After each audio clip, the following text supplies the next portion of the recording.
मेरा राधे राधे। बच्चों, एक क्वेश्चन ऑब्जेक्टिव आपके लिए लिख कर आए हैं। आप सभी इसमें चेक करेंगे कि आपके कितने क्वेश्चन है जो आपके सही हुए। ठीक है, और है जो प्लीज़ हमारे चैनल को लाइक शेयर और सब्सक्राइब ज़रूर कर दीजिएगा। तो पहला क्वेश्चन है बच्चों, उत्तर भारतीय संगीत में पद्धतियाँ प्रचलित हैं। कितनी पद्धतियाँ प्रचलित हैं? 1 है, 2 है, 3 है या 5 है? तो ऑप्शन इसका नंबर खा हो जाएगा, 2 पद्धतियाँ। ठीक है, फिर नेक्स्ट क्वेश्चन है, तबले के प्रकार होते हैं 1, 2, 3, 4। तो ऑप्शन आपका इसका भी खा हो जाएगा, 2 प्रकार। फिर अलाउद्दीन के शासनकाल में प्रसिद्ध संगीतज्ञ थे। जयदेव थे, अमीर खुसरो थे, तानसेन थे, विलास खां थे। तो ऑप्शन इसका नंबर 2 हो जाएगा, इसका भी अमीर खुसरो। फिर है भारतीय संगीत में ताल वाद्य के प्रकार हैं 1, 2, 3, 4।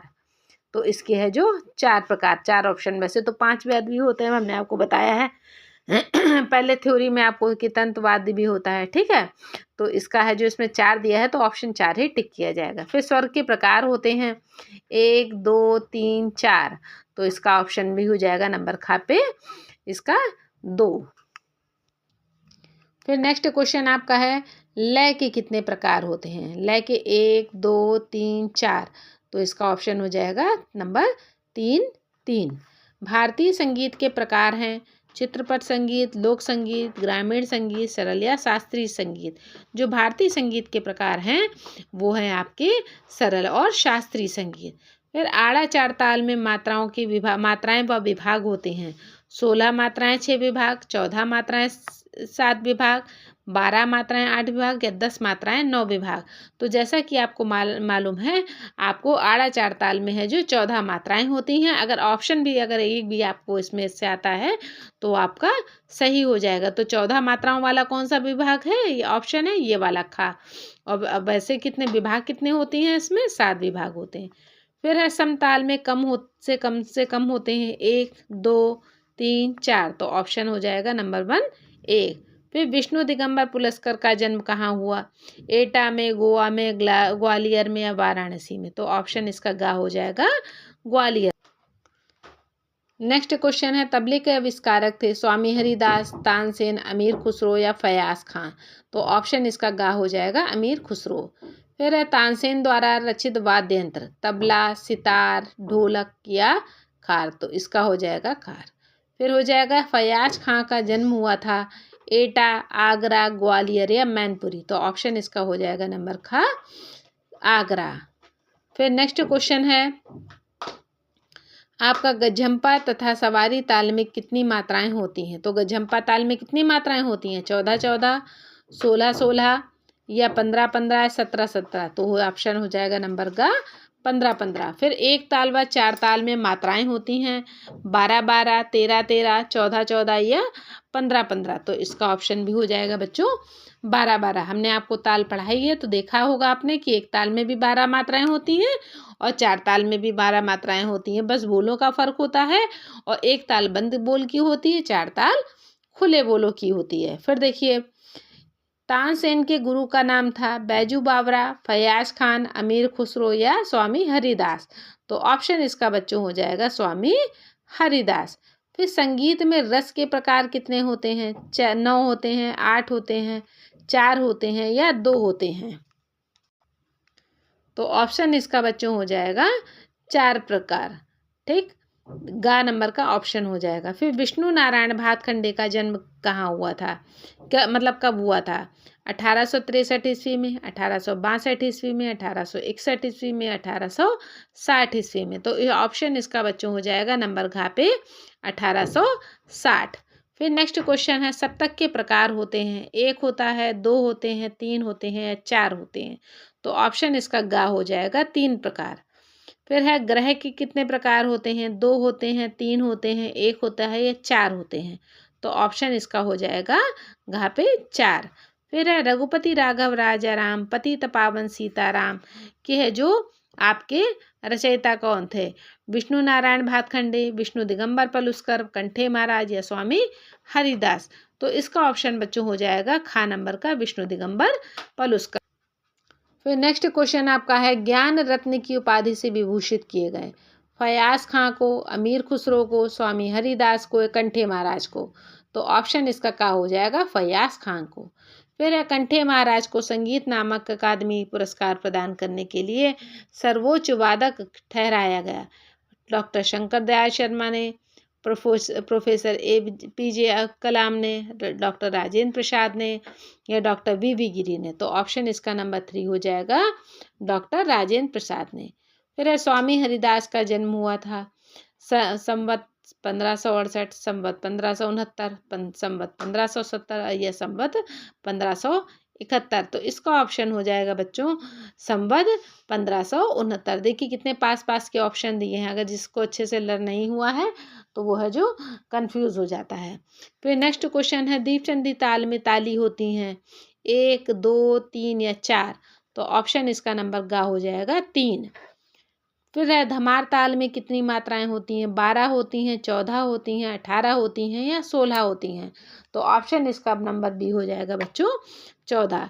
अच्छा, धमार ताल में 14 होती हैं, इससे पहले हमने कौन सी ताली बताई है जिसमें 14 मात्राएं होती हैं, तो वो आपकी होती हैं आड़ाचार ताल। ठीक है। फिर नेक्स्ट क्वेश्चन है आपका, राग देशकार की रचना किस ठाट से मानी जाती है, कल्याण से, मारवा से, यहाँ किलावल गलत लिखा हुआ है, बिलावल होगा। ठीक है, या बिलावल से या भैरव से।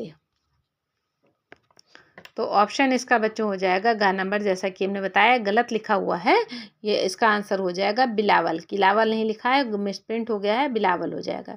फिर होली के साथ संगति करने की मुख्य ताल कौन सी है, दीपचंदी है, क्या धुमाली है, तिलवाड़ा है या खिमटा है। तो ऑप्शन इसका हो जाएगा बच्चों नंबर 1 दीपचंदी। फिर है दीपचंदी के बोल अच्छा क्या हैं बताइए। दीपचंदी के बोल हो जाते हैं आपके, दीपचंदी के बोल हैं धा धिन, धा धा धिन, ता तिन, धा धा धिन। ठीक है। फिर नेक्स्ट क्वेश्चन आपका है, पंडित समता प्रसाद किस वाद्य यंत्र के लिए प्रसिद्ध हैं, गिटार के लिए प्रसिद्ध हैं, तबले के लिए प्रसिद्ध हैं, सितार के लिए, पखावज के लिए। तो पंडित समता प्रसाद है जो तबला वाद्य के लिए प्रसिद्ध हैं। फिर गझंपा ताल में किस मात्रा पर खाली पड़ती है, 5वीं मात्रा पर, 10वीं मात्रा पर, 9वीं मात्रा पर या 7वीं मात्रा पर। तो इसका ऑप्शन बच्चों हो जाएगा 9वीं मात्रा पे। ठीक है। नेक्स्ट क्वेश्चन बच्चों आपका है, 1/8वीं मात्रा काल की एक गति पर एक स्वर का वो कंपन है जो किस प्रकार की गमक होता है, क्या तीव्र गमक होता है, आंदोलित गमक होता है, स्फुरित गमक होता है या कंपित गमक होता है। तो ऑप्शन इसका हो जाएगा बच्चों तीव्र गमक, तीव्र गमक। फिर है म पा धा नी, फिर सा रे गा मा पा धा नी सा रे गा मा पा। तान का प्रकार बताइए, ये मतलब इस टाइप की तान लिखी हुई है तो किस प्रकार की तान है। ठीक है, तो देखिए कूट तान, वक्र तान, पलटा तान या सपाट तान। तो ऑप्शन नंबर 3 हो जाएगा इसका पलटा तान। फिर है कोमल रेशे को स्वर कहा जाता है, शुद्ध स्वर कहा जाता है, विकृत स्वर कहा जाता है, तीव्र स्वर कहा जाता है, अचल कहा जाता है। तो ऑप्शन इसका हो जाएगा नंबर 2 पे विकृत स्वर। फिर है राग मियाँ मल्हार किस ठाट से होता है, खमाज से, काफी से, भैरवी से या उक्त में से कोई नहीं। तो ऑप्शन नंबर 2 हो जाएगा काफी। फिर निशा मा मागा पामा गा मागा रेसा राग पहचानिए, कहाँ का है, बिहार का है, भीम पलासी का है, यमन का है या काफी का है। तो ऑप्शन इसका नंबर 1 हो जाएगा बिहार। फिर है गायन की ठुमरी के लिए लखनऊ और बनारस प्रसिद्ध है, उक्त कथन कैसा है, क्या सत्य है, असत्य है या आपको ज्ञात नहीं है या उक्त में से कोई नहीं है। तो ऑप्शन इसका नंबर 1 हो जाएगा सत्य।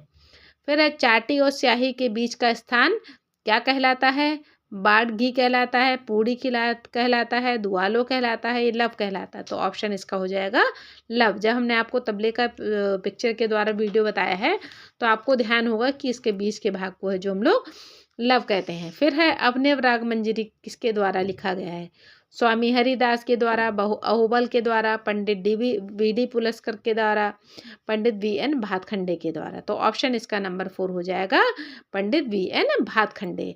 फिर है मैरिज संगीत महाविद्यालय किसके द्वारा स्थापित किया गया, पंडित VD पुलस्कर, पंडित VN भातखंडे, उस्ताद बिस्मिल्लाह खां या उस्ताद फयाज खां। तो इसका ऑप्शन हो जाएगा नंबर 2 पंडित VN भातखंडे के द्वारा मैरिज संगीत महाविद्यालय स्थापित किया गया। फिर है शारंग देव के अनुसार इन चारों में से कौन सा ऐसा है जिसमें किसी राग को श्रेणीबद्ध नहीं किया गया है, ग्राम राग, भाषा राग, रागांग राग या कृपांग राग। तो इनके द्वारा है जो इसको नहीं श्रेणीबद्ध किया गया है वो है कृपांग राग।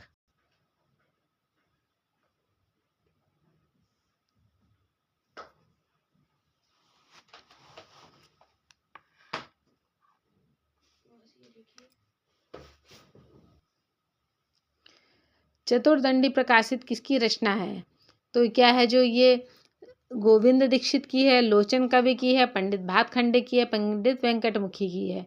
तो इसका ऑप्शन बच्चों हो जाएगा पंडित भातखंडे। फिर है चार ताल, चार ताल, चौताल या चार ताल में कितनी मात्राएं होती हैं और कितने खंड और कितनी मात्राओं पर खाली होती है? तो क्या ये 12 6, ठीक।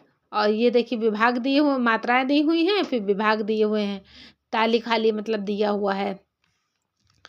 तो इसमें देखिए 12 6 होगा या 12 6 होगा, फिर 12 4 होगा या 12 4 होगा। इसमें देखिए साइड में ये भी दिया हुआ है कितनी मात्राएं हैं, कितने खंड है, कितने विभाग हैं पर खाली होती है, ठीक है। तो इसका ऑप्शन बच्चों हो जाएगा 12 6, ठीक। और 3 और 7, चार ताल जो होती है कितनी मात्राएं होती हैं? 12 मात्राएं होती हैं।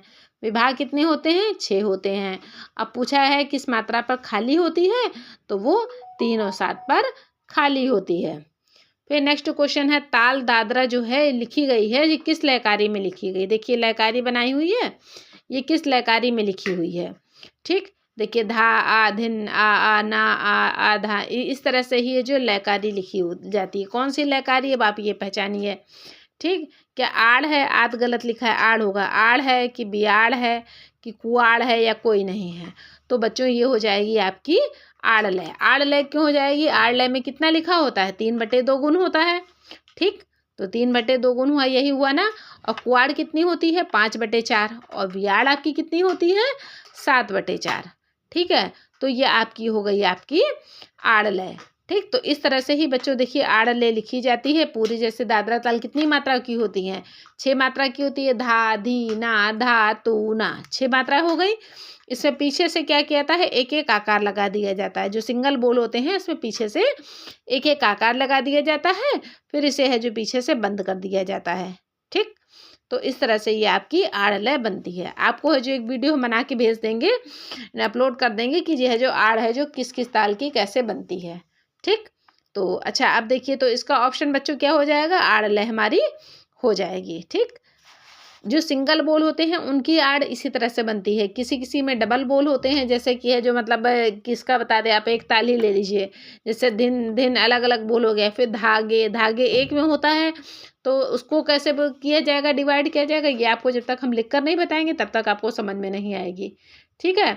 तो इस तरह से ये आप इसको अपना पहले फिलहाल तो आड़ को आप समझ लीजिए। इस तरह से ही सिंगल बोल वाली आपकी लिखी जाती है। डबल बोल वाली कैसी लिखी जाएगी ये हम आपको आगे बताते हुए जाएंगे एक एक सीक्वेंस के अकॉर्डिंग, ठीक। तो चलिए शुरू करते हैं। फिर नेक्स्ट क्वेश्चन आपका है पलुस्कर चित्रांकन प्रणाली में मंद शतक या धा के रूप में दर्शाया गया है। क्या कैसे दर्शाया गया है मंद शतक धा को? शुद्ध धा, धा इस तरह से, ये धा इस तरह से। तो ऑप्शन इसका नंबर 1 हो जाएगा धा। चारों में से कौन सा राग रागनी वर्गीकरण का एक मत नहीं है? शिव मत, ब्रह्म मत, हनुमत मत या विष्णु मत? तो ऑप्शन इसका बच्चों हो जाएगा आपका विष्णु मत, नंबर ऑप्शन 4। फिर एक स्वर विशेष को गाते समय यदि एक स्वर ऊपर या नीचे को जानबूझकर छू देते हैं तो उसे क्या कहते हैं? गमक कहते हैं, मीड़ कहते हैं, कण कहते हैं या आंदोलन? जैसा कि मीड़ को आपकी परिभाषा हमने आपको बता रखी है कि एक स्वर से दूसरे स्वर तक जाने तरह से, जैसे सा मा, सा से मा तक गए तो क्या हुआ? स्वर को बोला नहीं, बीच के स्वरों को बोला नहीं, लेकिन हम जो छूते हुए दूसरे स्वर पर पहुंच गए, तो ये हमारी क्या हो गई? मीड़ हो गई। फिर है दोपहर 12 बजे से अर्धरात्रि 12 बजे तक बीच गाए जाने वाले राग को क्या कहते हैं? पूर्वांग राग कहते हैं, उत्तरावादी राग कहते हैं, पूर्ण राग कहते हैं या पूर्व राग कहते हैं या उत्तर राग कहते हैं? तो इसका ऑप्शन बच्चों क्या हो जाएगा? उत्तरावादी राग। फिर नेक्स्ट क्वेश्चन आपका है, यह कहा जाता है कि गायन की ध्रुपद शैली में 15वीं शताब्दी द्वारा खोजी गई। तानसेन के द्वारा, गुलाम अली के द्वारा, शोरी मियाँ के द्वारा, राजा मानसिंह तोमर के द्वारा। तो इसका इन चारों में से ऑप्शन किसके द्वारा है जो 15वीं शताब्दी में खोजा गया? तो ऑप्शन इसका हो जाएगा राजा मानसिंह तोमर। तो बच्चों ये आज के क्वेश्चन आपके हैं जो मतलब 50 क्वेश्चन जो भी जितने क्वेश्चन हमने आपको पढ़ाए हैं आज के लिए बस इतना ही। आगे नेक्स्ट वीडियो में आपको हम और भी क्वेश्चन इसके द्वारा और अच्छे से अच्छे कोशिश हमारी यही रहेगी आपको अच्छे से अच्छे एक्सप्लेनेशन एक एक टॉपिक के द्वारा हम क्लियर कराते जाएँ।